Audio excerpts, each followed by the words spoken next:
Continuamos con el resumen semanal de Noticias del Congreso.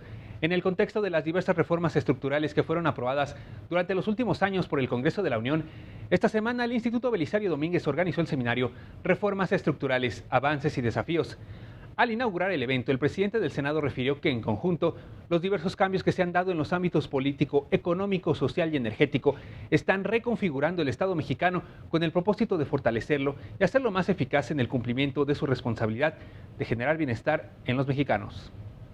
Muchas de estas reformas se están dilucidando en los órganos encargados de la implementación. Muchas de estas reformas se están dilucidando en sus alcances en este mismo Congreso a propósito de las leyes de desarrollo. Muchas de esas reformas se están dilucidando en sus alcances en los conflictos jurisdiccionales que surgen, en el acomodo, en la interpretación, en la resolución de los conflictos que surgen precisamente en el inicio de una nueva etapa institucional. Al dictar una conferencia magistral, la representante del Banco Interamericano de Desarrollo en México puso énfasis en señalar que el proceso de reformas es continuo y siempre se requiere una etapa de aprendizaje. Puso como ejemplo la participación de las asociaciones público-privadas en la generación de alternativas de inversión. Porque no es que dejemos desde el Estado a tener responsabilidad frente a estos temas, sino que es otra forma de asumir las responsabilidades. Asumimos las responsabilidades entendiendo que vamos a tener contingencias fiscales con las APPs, porque somos corresponsables de los riesgos, pero de otra manera. Le permitimos que alguien nos adelante la inversión para poder facilitar que ésta se ejecute rápidamente. En la primera mesa de este seminario se abordó la reforma fiscal, definida como la más sensible de todas las reformas concretadas, ya que impacta de manera directa en el patrimonio de las familias, empresas y comercios, por lo cual debe revisarse de forma periódica si está cumpliendo con las metas trazadas. Yo creo que es muy relevante ver si efectivamente se cumplió con esos objetivos, si efectivamente nos dio más recursos para financiar un sistema de seguridad social universal, si este sistema es más justo, es más simple, es más transparente que el que teníamos. En cuanto a los ingresos tributarios, efectivamente estos se fortalecieron, hubo una mayor recaudación tributaria en el país. Sin embargo, estos recursos sirvieron para mitigar la caída en los ingresos petroleros. Una recaudación tributaria que ronda el 12% del PIB, se queda bajito del 14% si le pones las cuotas a la seguridad social, que en cualquier medida de presión fiscal se deben considerar, 14 puntos del PIB no nos da para sostener un Estado moderno. En la mesa 2 se analizó la reforma laboral instrumentada en 2012. Se habló sobre la pertinencia de mejorar la redacción en el apartado de figura de subcontratación, así como implementar indicadores de trabajo decente y mejorar los procesos de capacitación. Entonces, estamos dejando aquí una discusión abierta, ¿no? En términos de que reforma laboral, ¿no? Si queremos que se apegue a lo que la misma reforma laboral dijo, tenemos que tener indicadores. Porque de lo contrario, seguiremos con buenas intenciones simplemente. Se ha venido cambiando la subcontratación, no porque haya subcontratación que no sea válida, sino porque hay mucha subcontratación que es simplemente evasión de regulaciones y desprotección. Otro aspecto que dificulta también ese proceso de capacitación es la alta rotación del trabajo, que genera un círculo vicioso con los salarios, con los ingresos. Es decir, en la medida en que se demanden que se ofrezcan una serie de empleos de baja calificación y de bajos ingresos, habrá poca retención de trabajadores. Al analizar los resultados de la reforma financiera, se destacó que el propósito era que los ciudadanos obtuvieran más créditos con tasas más bajas y que se fortaleciera el marco legal, pero el reto es tener los incentivos adecuados para todos los actores del sistema financiero, que ellos actúen correctamente. Que la problemática general del sistema financiero se puede descomponer en dos partes torales. La primera es que para México, para ciertos sectores, y enfatizamos para ciertos sectores, es difícil el acceso al crédito. Y la segunda parte es que precisamente para estos sectores es costoso el crédito. Por su parte, Guillermo Samarripa Escamilla, de la Fundación de Estudios Financieros, señaló que sigue habiendo pocos créditos con tasas altas, por lo que debe analizarse el impacto real de la reforma. Al final, muchos de estos cambios nos llevan a tener un mejor esquema legal, un mejor marco jurídico en el sector financiero, pero no están transformando de fondo la estructura del sistema financiero simplemente están actualizando la regulación financiera. Fue puesta a evaluación la reforma energética, donde se destacó el cambio del régimen fiscal de Pemex ante la reducción petrolera. El investigador del Instituto Jaime del Río señaló que el cambio más positivo fue la creación del Fondo Mexicano del Petróleo. Por primera vez, si se cumplen ciertas condiciones, por supuesto, México podrá aprovechar de forma intertemporal e intergeneracional un recurso que por sí mismo era transitorio, como es la renta petrolera. Si se facilita la acumulación de ahorro de largo plazo, se podrá generar una palanca de desarrollo a partir de este fondo. En el mismo sentido coincidió el consultor independiente Jordi Herrera, quien dijo que los precios de barriles de petróleo son históricamente bajos, por lo que el fondo representa por primera vez una visión a largo plazo.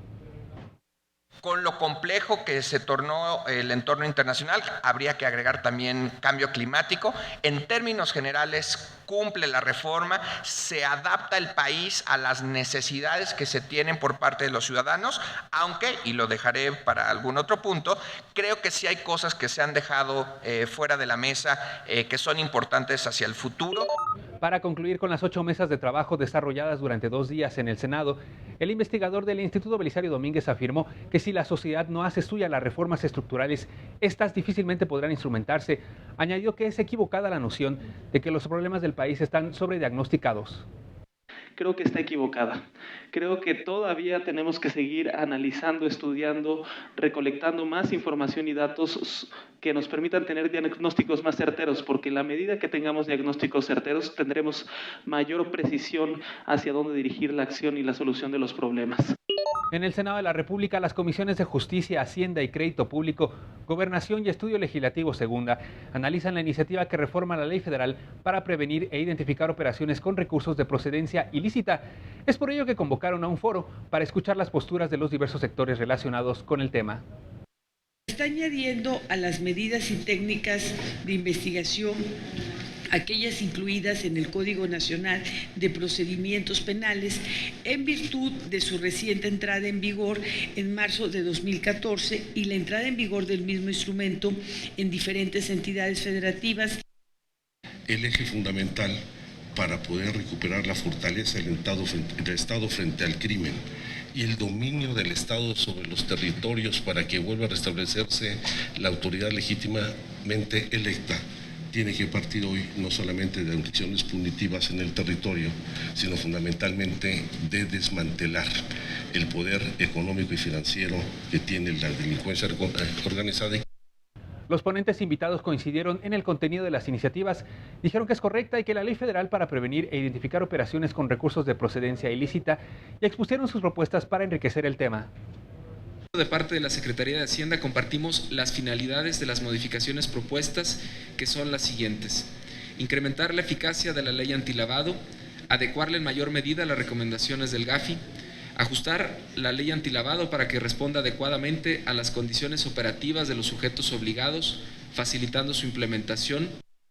Que la visión que siempre debe tener el legislador es de intentar mitigar los impactos que en una sobreregulación pudieran llegar a generarse, no perdiendo nunca de vista el objetivo primordial de la ley, que es evitar efectivamente este ilícito. Mucho de esto pudiera solucionarse pues, con una buena cédula de identidad, como existen las economías avanzadas. Una cédula de identidad que sirva para muchas cosas, para identificarse, para tener su historial clínico, para tener su historial académico, inclusive el historial delictivo. También en el Senado se llevó a cabo una reunión de la Comisión de Desarrollo Regional. Se analizaron temas como presupuesto base cero, situación e impactos territoriales de los programas federales e indicadores para el seguimiento de políticas de desarrollo. Programas presupuestarios, como en varios países de América Latina, se orientan conforme a las estructuras orgánico-funcionales de las instituciones. Esto en realidad lo que muestra es la falta de un enfoque programático. Es un enfoque muchas veces más bien administrativo. En general, la normativa de los programas es clara y se considera como una causa de diferencia de los programas. Y no se considera la normativa una causa de diferenciación en los resultados de los programas, el diseño de los programas, las reglas de operación. Se debería promover un involucramiento mayor de los gobiernos estatales en los programas federales. Los legisladores de la comisión señalaron que los diagnósticos ayudarán a entregar mejores productos legislativos y políticas públicas en la materia. Para construir políticas más certeras porque yo veo que se habla mucho de los recursos destinados para el combate a la pobreza, pero no la alcanzamos a mitigar.